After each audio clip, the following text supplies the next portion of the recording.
abawuliriza abafu abalungi mbanirizaako omukisa gwaffe guno ogwa Nalubaale the Divine amanya n'etteboozi Insai Nalonkola Namirembe Insai Atosai okubatuusaako emisomo gyaffe eky'olunaku olwaleero tusinzidde ku lusozi ky'Owamirembe Ebugaba Sasai waliwo yansaba n'agamba more video of olusozi lw'eky'Owamirembe n'ensalawo nkomezeewo olusozi obe ng'olwekkaanya.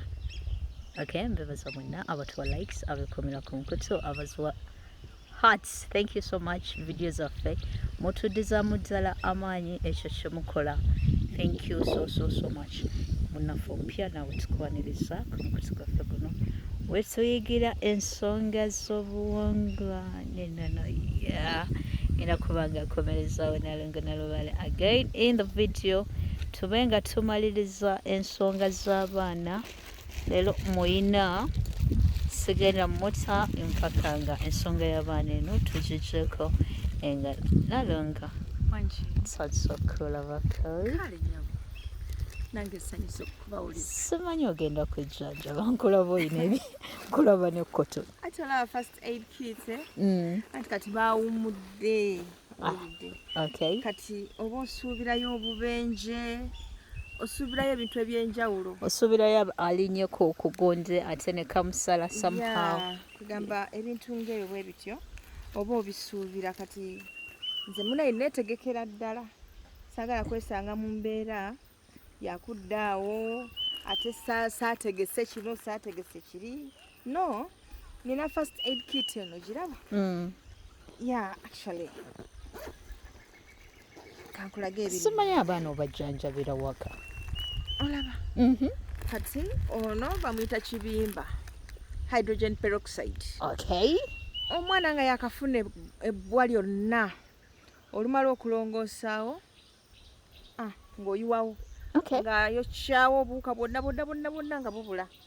Owulidde? So tulinamu bandage, tulinamu gauze, obiraba tugamba byonna mwebiri muno. First aid kit yaffe ya mulembe gwe kyoba omanya okalaba.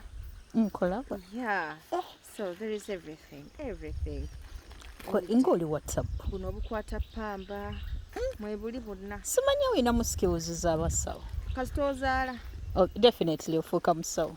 Kati bino simanyi eriggwa lyayingidde ne ligaanirayo ng'osalawo. Excuse me? Osalawo. Tokyogera ku kamera.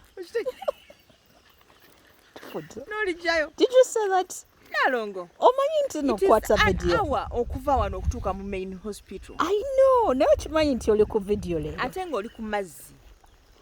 Kati togenda gamba muntu nti ojja kubeeraawo otunulire omwana ono olusirigwa lya kyennyanja. Okay, kansooke ndaga abantu ku nnyanja. Nalongo. Eyo y'ennyanja gye twogerako. An hour from here to the main island. Yes, this is Bugaba Island. Kyova wasalawo ebintu byonna obe nga oli fully equipped. Mbeera nabyo munnange just in case. Ate naawe Nalongo manyi n'abatabaazi embeera zaabwe. Bamanyi okweyokya omuliro naddala wali ku kyoto ky'abatabaazi. Okitegeera ne bakuba zino zissama wali ku nnyanja mbalaba ezaalagirwa. So gye bigwera ng'ajja kwetaagayo kagoozi. ebintu bino ebyokutunga obiruddemu ng'ajja kwetaagayo kagoozi. otherwise obali kusomesa ggwanga. Ye munnange nawe weebali Nalongo byonna tugezaako mukwano. Tusiimira nno ddala. Twalikoze tyaffe wootale. Owange. Teekateeka z'abakama baffe baamanya that wajja kubaawo obwetaavu obw'Abalubaale. Nalongo nakugamba tukozese ekigambo balonde. Ekigambo ekyo kiri very complicated and kiri so twisted. Ekya Balubaale. The word is very twisted. Kireetera abantu okuwulira ng'okusamira. Ate bakitya. Batya okusamira? Tontuti. Senewunya n'ebintu abantu bye bati. Obimanyi abakyala bye tuta. Tobimanyi? Ekisaanyi. And even the rights. Of course. Naye ebisigadde tebirina kye mutya. Bantu mwena abamanya. Leka naawe. Ayino. Nga tuli batiitiizi. nga tuli batiitiizi. Olunaku olwaleero njagala tube nga tweyongera maaso ku nsonga eri yaabwe havyo. Njagala abazadde obasomese ku nsonga y'abaana nga bakulabako. Okay. Ensonga y'abaana leero twogere ku ki Nalongo? Ya, njagala twogere ku baana abatakwatagana. Abatakwatagana be batya? Nalongo eriyo omuzadde ono nga yazaala abaana be 5. Okay. Naye abaana baatuuka ku nsi kuno ne beekolamu obubondo. Okay. 2 beeyagala bokka. Omu ali ku bibye. Okay. Omulala ali ku byabwe. Ate. Kwegamba abaana bano baagaana okukwatagana. Ono bw'atabba kya munne, ono alwana ne munne, oli ayambala ne kwegamba ne babeerawo nga banenneŋŋana bayombagana ne bakulira mu mbeera eyo ate ne bagiwangaaliramu. Okay. Oba kiva ku kubanga tubazaala mu basajja ab'enjawulo? No. Tekyawula baana Naalongo. Okay. Nkakasa. Tekyawula baana. Olaba ensonga eyawula abaana. Ekyewuunyisa ebeera wano mu kubayonsa. Ebeera wano mu kubayonsa. Nga abamu twabayonsa nga abalala tetwabayonsa. Anti mulimu abajja nga toyina mabeere. Kati ono najja nga ate lituutidde ate oli omulala owokusatu nga ze nga ate tata wali available nga balina oddisharinga. So sometimes tufuna Nalongo tufuna challenges. Twagala tutandika okulopera ensonga zino. Okimanye nti ensonga y'okuyonsa abaana tugyagala naye ate era tufuna challenge y'abakulu nti nabo ate baba bakola ki? Nabo baana sima mubayita ba baby. Ate oba ba baby baffe. Yeah. Then you shouldn't complain. Asoma yati baby ng'onywera. Kati Nalongo nsooke yonsa baby number 1 baby number 2. Also nabanu yatya. Ye muwanvu oba ye Kyogamba. Nambali we makitegedde bulungi. Yaba yasookawo. Of course yaba Yeah, yasookawo. ono alina amanyu. Okay. Amateeka tegakkiriza.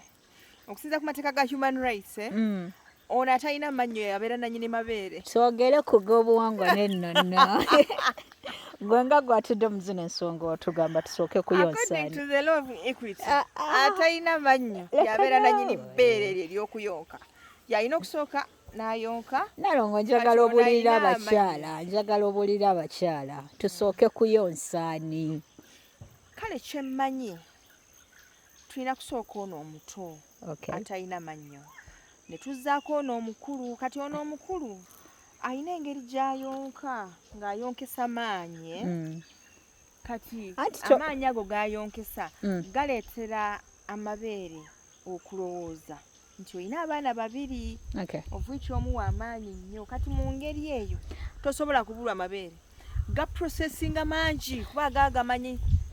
Abaana bangi ab'okuyonsa. Nze mbadde manyi tugenda soso ono omukulu ye kyanaalekamu ono kyajja okunywa. After all ono yateekamu ssente. Akaana kajja kukonziba akubulire kati bw'obeera ono yanyamba okufuna amabeere. Omanyi engeri gyangulira ebiriisa. Omanyi kati kati ng'ofuna nga abe mukiibi ngo